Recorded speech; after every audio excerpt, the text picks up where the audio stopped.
What's going on, guys? Crypto Poppy here. Hit that like, hit that subscribe on the way in. I appreciate you. Welcome to the channel if it's your first time here. I'm sorry you didn't get a market update from me yesterday. I hope you enjoyed the Coinberry tutorial. I know many of you were asking me to please do a tutorial on how to fund your first crypto. So that's what I focused last night on.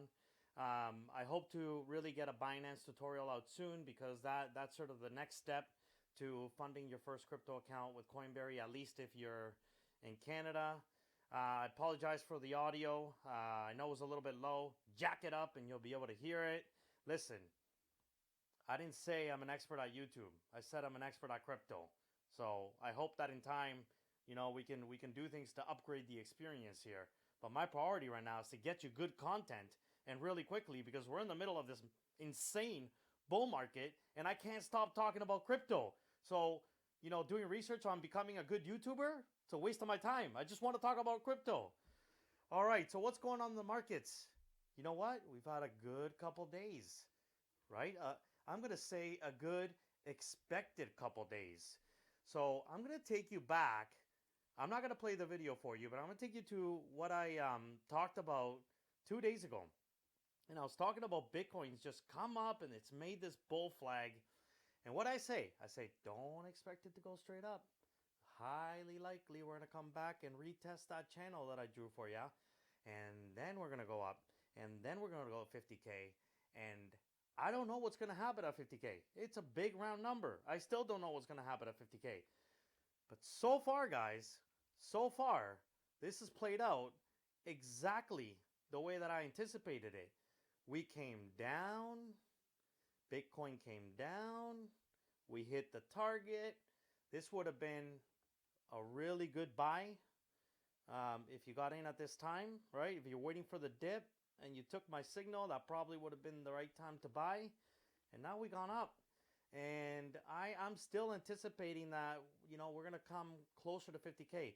So, the reason why I drew this box is not because, I mean, that's price discovery. There's never been price up there. So it's not like I'm doing technical analysis. I tend to think that when we go near big round numbers like 50K, you can usually assume that there's going to be shorts a certain percentage down and that there's a potential that we're going to wick up above it and come right down. So, I drew this box simply anticipating that 49K would start to give us trouble, that it wasn't just going to be 50K, and we're hovering right now right above there. So again, I'm waiting to see what happens when, I think we'll take a couple stabs up there. Again, expect some volatility. I don't think we're going to cross on the first time. I'll eat my words if it happens, and I'll be the happiest guy in the world if we cross 50K because I still think above 50K, and I'm not talking about just a wick up and a wick down. I'm talking about solidifying our position above 50K. I think we're going to 60 real quick. All right, so that's kind of what Bitcoin's doing from a ETH perspective.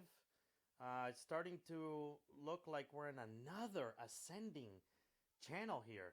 This is the second ascending channel that we've been in over the last, I don't know, month or so. What is that? When did that start? Yeah, about a month, maybe 3 weeks. So another ascending channel. So I expected ETH to actually just, once it broke out of this ascending channel, to just crush it up. And it didn't. Don't get me wrong, it's gone up. But that tells me like ETH just continues to coil up. And I still believe like we're gonna just explode up to 2K really quickly anytime now. I could be wrong. Here's the thing, guys. An ascending channel is a bearish signal, and technically that has more of a chance to break down than it does to break up. But things are just so bullish right now that I don't know. I'm not going by gut because you don't trade by gut, but I'm tying the fundamentals to the charts, and I don't know. I just got to think that where ETH is ready to make a move anytime now. There's also another thing going on with the ETH pattern, and this could definitely be seen as an inverse head and shoulders. So if we start to make our way, if ETH right now if it bounces off of that channel, we start to make our way up, we could be looking at an inverse head and shoulders. And guys, let me tell you, if that inverse head and shoulders becomes real, the target for ETH is going to be, well, I already have it up there, but it's somewhere around 2100. I go with round numbers as targets of where I take profits. So at 2000, I'd probably start considering taking profits. If, and a big if we see confirmed breakup above the line and it's tied to volume. Okay? So, it's been a great day in the markets. While Bitcoin and ETH are doing their thing, their consolidation thing, and I call 5%, 2%, that's consolidation. I know it's it's big numbers. It's moving in the 5,000s for Bitcoin. I still tend to think that's consolidation. Having said that, I mean, my gosh, some of these altcoins are just booming right now. Booming. Look, 15%, 10%. Actually, that just reset. That's wrong. That must have just reset because, 24 hour. I'm looking at the 1 hour. There we go. So last 24 hours, 70% the graph. I'm so upset with myself because I've been looking at the graph for so long now and just haven't bought it. And that's kind of how you feel when you're in a bull market where so many things are going up. You just can't put your money everywhere. So you gotta take some chances and make some choices, and it just feels like everything is going up. So I mean, it's like the coins I have gone up, but you get the FOMO, right? When you see other stuff going up more than the coin you're in. Anyway, so it's just been an incredible day for the altcoins. I don't know what else to say about that. Why this is happening? I mean, as if this market could take any more bullish news, Mastercard today says that they're ready to accept payments in crypto this year. Are you kidding me? Now first of all, we had institutions leading the rally earlier in the year. MicroStrategy essentially coming in and putting where their mouth is and buying billions of dollars worth of Bitcoin. So the institutions are FOMOing in. Now Fortune 500s are FOMOing in. Now there's talk about Oracle, potentially Apple, Twitter, just a bunch of companies that are talking about converting a certain portion of their cash into crypto. And as if we needed more, now Mastercard's talking about accepting crypto. And, I've heard maybe from an insider that Visa's also working on this as well. So, guys, it does not get better. The news does not get better than this, okay? At this point, I just don't know what's going to take crypto down. I mean, stay aware. Don't get me wrong. If you don't know, the last bull market ended because out of nowhere, China announced that they were banning crypto. And that's what brought the market down. So we could have bad news any day now. And when news is so good, where everything is good, you do have to keep aware. Keep an eye out because you just don't know what's going to happen here. But today also, the SEC commissioner, the SEC commissioner says the market's ready for a Bitcoin ETP. I mean, are you kidding me? What other news do we need? At this point, I mean, we're maybe not that far off from literally seeing Bitcoin in our bank accounts and our ability to transact inside the banks with Bitcoin. So I don't know, guys. This is just so bullish. It's hard to hold back. So that's what the markets are doing today. I want to show you my first trade, all right, that I've made in a week. And the reason why I haven't made any trades lately is because trading requires a ton of focus. And if you're not really focused on what you're doing, then you don't want to be trading. The other thing about me is that I'm a breakout trader. So I like to make a trade when a trade is smacking me in the face saying, "Take that trade. What are you doing? You can't lose in that trade." Don't get me wrong. You can lose real quick in trades.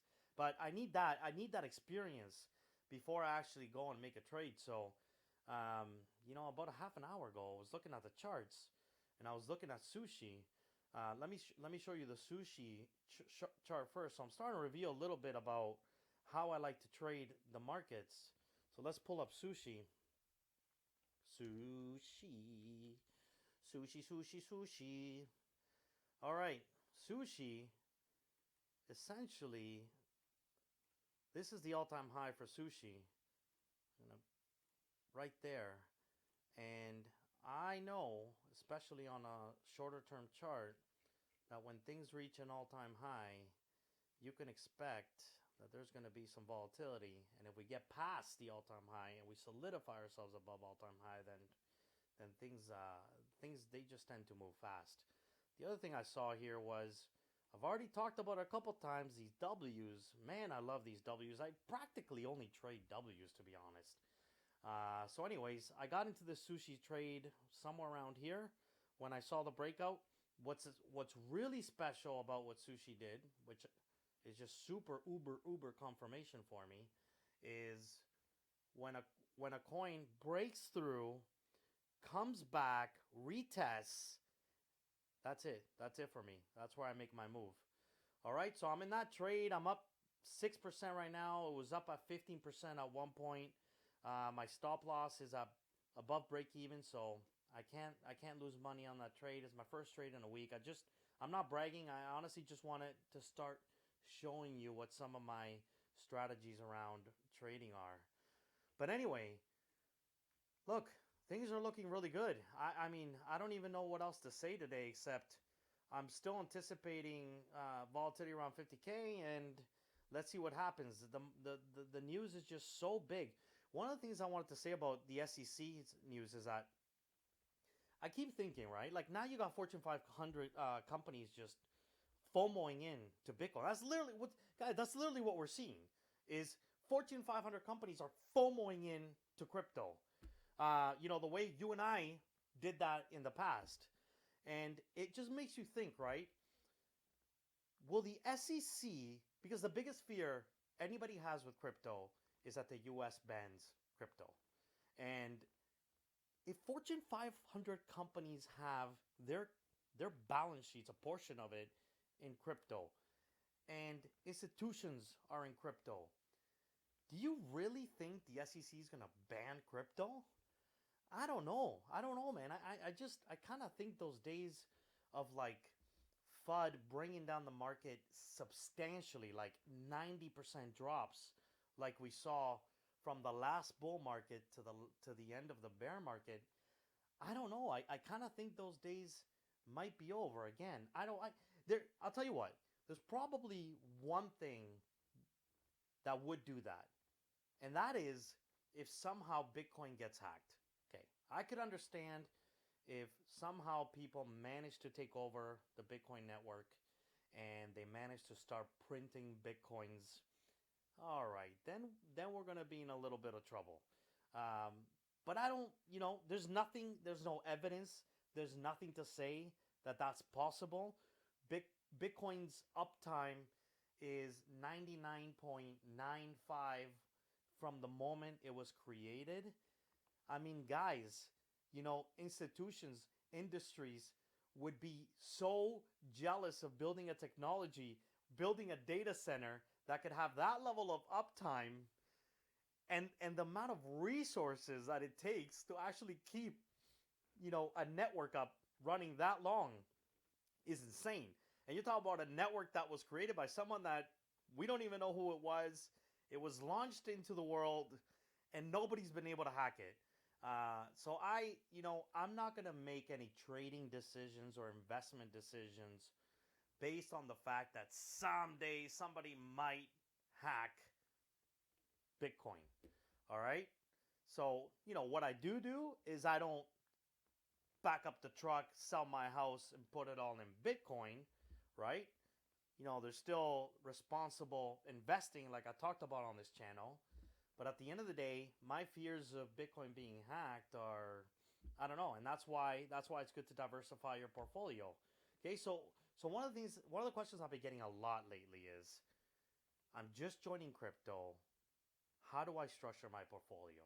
And I'm going to say that a couple different ways. Look, if you're looking to just invest and not really start to understand this crypto environment and get deep into all of this stuff, and you want to invest and you want to just shut it off and wait 10 years, 5 years, and see where it's at, then my recommendation, what I highly suggest, is that you buy somewhere around 60% Bitcoin, 40% ETH. ETH is more volatile, ETH has more upside, ETH has more risk. So I put a little bit more weight on Bitcoin, and that's it. Don't involve yourself in altcoins that are potentially risky investments, because I think as soon as you make that move, then I don't think you should.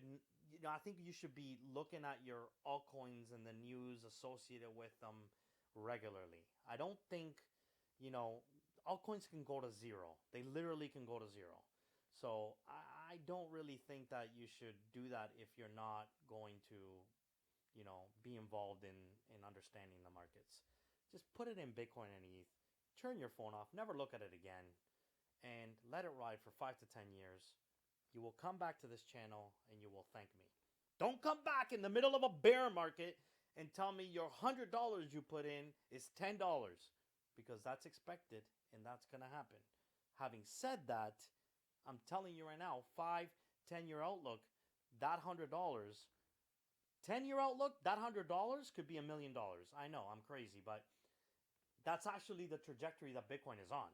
It's not that I'm saying that out of thin air. It's like, if you look at the history of Bitcoin and the growth of Bitcoin over the last 10 years, that's literally the trajectory that it's on. So something would have to change significantly in the markets for that not to happen. So, at the end of the day, with all this bullish news, I mean, it's hard not to put a little bit of money in and just let it ride. I kind of think it's irresponsible to not be somewhat invested in Bitcoin right now. Just like it's irresponsible to not have an RSP. Guys, you don't want to compare my RSP to my crypto gains over the last 4 years. And trust me, my crypto portfolio was down way more than my RSP at one point. But you can't, I'm sorry, you can't compare. It's not even close. All right? So put a little bit in, whatever you can afford to lose, and don't look back. That's the way I look at things. Now, I want to thank my boy Bell. You're too generous. I love you. Thank you. He donated a little bit of Bitcoin. And so what I said to him is that I'm going to put it right back into the channel, because I want to invest in this. I want to give you guys a good experience. I want to get a green screen, and I want to make sure you guys, look at this pretty face every day, So anyway, thank you, Bell. I appreciate it, man. I'm sorry that I'm calling you out on YouTube, but you deserve it. I love you. And I'm going to put this back in the channel, all right? And the way I'm going to put it back in, one of the ways I'm going to put it back in the channel right now, I am giving another $100 giveaway to the first person. All you got to do is put a comment down below. That's it. Put a comment down below, and you're going to get $100 from me deposited in your crypto account. I really, really, really, really hope, just like the last $100 giveaway, that it's someone that has never bought crypto, because I want to fund your first $100. I want to look at it in 10 years, and I want you to come back to this channel and go, man, that $100 grew more than any investment I made. All right? So if you watch this till the end, then you're probably going to get your $100, because all you got to do is comment. All right? That's it for today. Quick update. Great news. Let's see what happens at 50K. I'll definitely be back if things start to take shape and we start to hit 50K or we drop lower. Definitely want to keep you guys informed. Thank you for supporting the channel. Thank you for subscribing. Hit that bell button notification. All right. Love you all. Peace.